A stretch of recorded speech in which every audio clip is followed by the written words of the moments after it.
can be the champion. He can be the one who people want to be, one who people look up to, the role model. The guy's a good-looking guy, clean-shaven, a nice hairdo, snappy suit. Total opposite the Richter scale is this. Hairy face, ugly, bald head.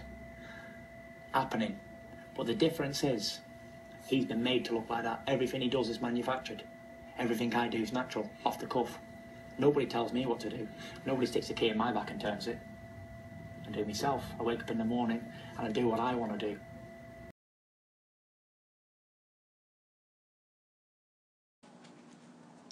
Boxing truth here.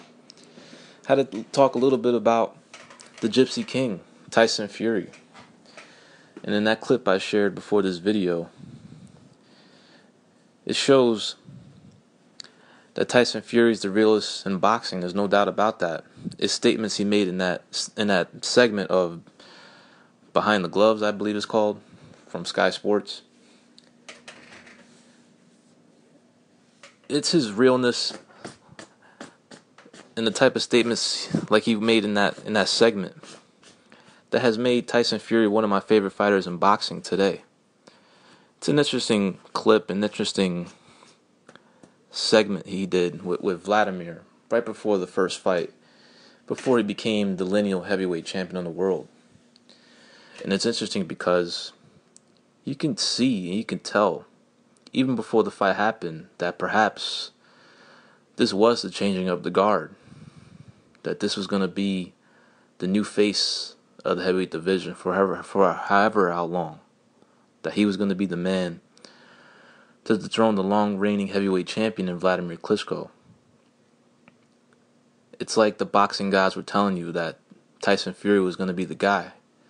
I do believe in the boxing gods, for sure. I take into consideration the impact a certain fighter could have in the boxing world. I don't always make my picks based on a fighter's ability in the ring. I also make my picks based on his ability, what impact he could have in boxing, in and outside the ring, his persona, the personality, the aura he brings to the table. You also have to take that into consideration. It's what influenced some of my picks in the past. I picked some fighters in the past simply because I knew they would have more impact in boxing. They would have more upside, that they were going to be important to the sport. It's one of the major reasons why I picked Anthony Joshua to beat Charles Martin, my bad. Not because he was a better fighter, but simply because he was going to have a lot more impact in the boxing world. Sometimes you can tell which fighter is going to win when you listen to them talk, when you listen to them speak to a reporter, and he expresses himself and he shows his aura, his personality, and what impact he could have into boxing. And that's exactly what Tyson Fury brings to the table. It's not his fighting ability or his victories or the way he fights that has drawn me to him. It's his aura, his personality, his intelligence. That he's not some typical prize fighter who's uneducated and knows the shit that goes on in the world, and the fuckery that happens behind the scenes in boxing in terms of the suits, when it comes to the promoters and people that run fighters' careers. I like some of the things Tyson Fury shares with his followers, his fans. He speaks the truth. He's very real. He's a fresh of breath air in the heavyweight division. He's not politically correct. I mean, just recently, about a couple weeks ago, he was talking about how promoters are taking advantage of fighters. That's really the promoters that are making the majority of the proceeds in fights. Now, what Tyson Fury is speaking is the truth. A lot of fighters don't have the smartness, they're not educated enough to know that they're being taken advantage of. But as Tyson Fury said, as long as I get my cut, perhaps my team is making more money than myself. But as long as I get my cut, I'm good. Now, when Tyson Fury talks about issues in boxing and controversial subjects in boxing, and talks about the imposters that are holding belts around his waist, that's what Tyson Fury needs to be focusing on. He don't need to be talking about the Zionists brainwashing the public and controlling the world. He don't need to be talking about religion and other sensitive topics that I'm not going to get into. It's because it's only going to create more harm than good for his career. Now, when he first became heavyweight champion of the world, he made some controversial remarks regarding very sensitive topics. And he's already been warned by the British Board of Boxing Control. Pretty much has given him a warning, telling him that he's a heavyweight champion of the world now, that he has responsibilities, that he needs to be an ambassador, and that he's free to speak his mind, but he needs to avoid these sensitive subjects, these sensitive topics that he's been discussing when he first became heavyweight champion, and just very recently in that Q&A he did with his uncle Peter Fury. Now, Tyson's getting a lot of heat, especially from the Zionist media, some powerful people that are putting in complaints about him to the British Boxing Board of Control, calling for a ban. They want his license to be banned, that he must be ousted from boxing, that he should not be allowed to make a living as a prize fighter.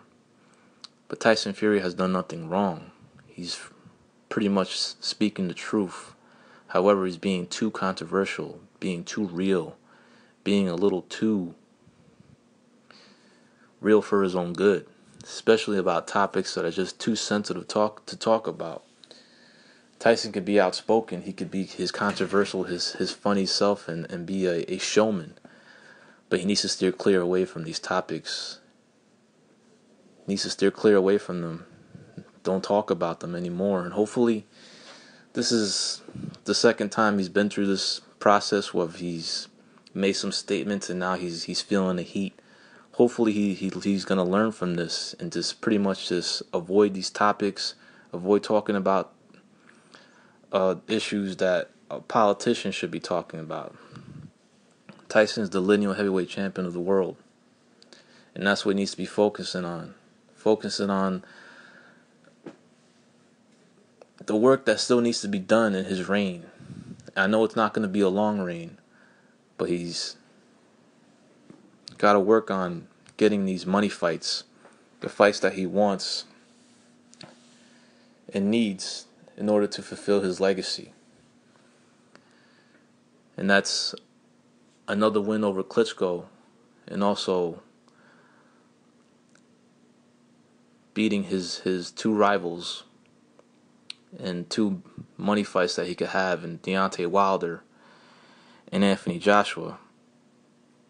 Now, it's easy to see that Tyson Fury is a little jealous of Anthony Joshua. And I can understand why. I mean, Tyson Fury is not feeling the love from the people in the UK. A majority of the people, the British boxing public, do not support him. He's actually considering moving to the United States in LA because he feels the American people accept him, that they show him more love, that they're just a lot nicer to him, kinder to him. And Tyson Fury has been a victim of racial abuse. He doesn't feel welcomed. He doesn't feel at home in the UK. And he's not one of the UK. That's not his hometown. He's a traveler, a gypsy. He's on his own.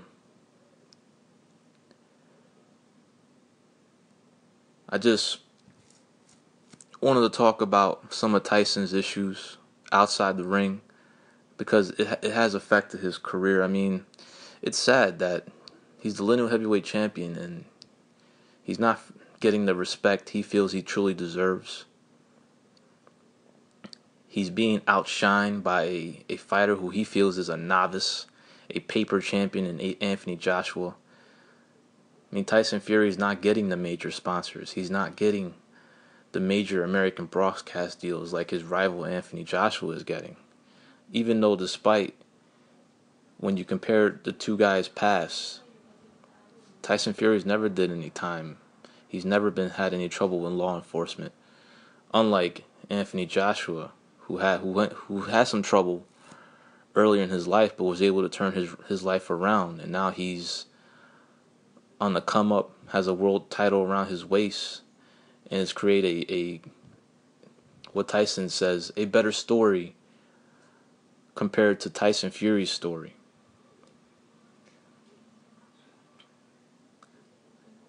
And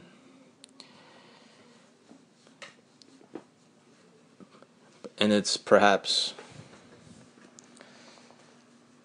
making Fury feel like he's not being respected.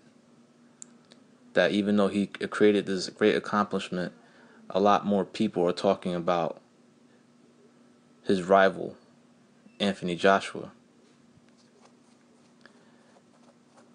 And Eddie Hearn did a interview recently with Kugan Cassius, and he was talking about Fury's controversial statements, that he's really causing himself a lot of grief with his, a lot of mischief in his career, that he's not getting the type of accolades that a lineal heavyweight champion should be getting. No major sponsors, no major broadcast deal, and no major promoter as well. And Eddie Hearn was trying to figure out why, even despite being warned before, why Tyson is continuing to make these remarks. And he was pointing out that perhaps he's just trying to promote his rematch with Vladimir Klitschko, that they haven't sold out, they haven't been selling as many tickets as anticipated. From what I hear, they sold half the tickets, but it's not sold out yet. But it's still very early. It's still a lot of time until the fight. As for Tyson Fury's training camp, he's being very honest, being very open about what's going on. He shared a video earlier today that he got trashed in sparring by a light heavyweight. He didn't wear any headgear, and then he allowed the light heavyweight he was sparring to wear 10-ounce gloves, which are fighting gloves. And he got marked up, got a black eye, and he also got chinned and flattened about 3 times in the sparring session. Perhaps Tyson Fury is telling the truth, because that's all he does. He just speaks his mind. He's outspoken. He's funny as hell. And just want to see Tyson Fury focus on the task at hand, focus on the boxing world. No, don't talk about those sensitive subjects, those topics that can get him in deep trouble. So he doesn't have to feel the heat and doesn't have to continue to apologize for his statements. And he's being consistent with that he'll apologize if he feels he's hurt anybody's feelings. But that those are his beliefs, and no one can change that. No one can change his way of thinking. And that's totally fine. Still, about less than 2 months to the rematch.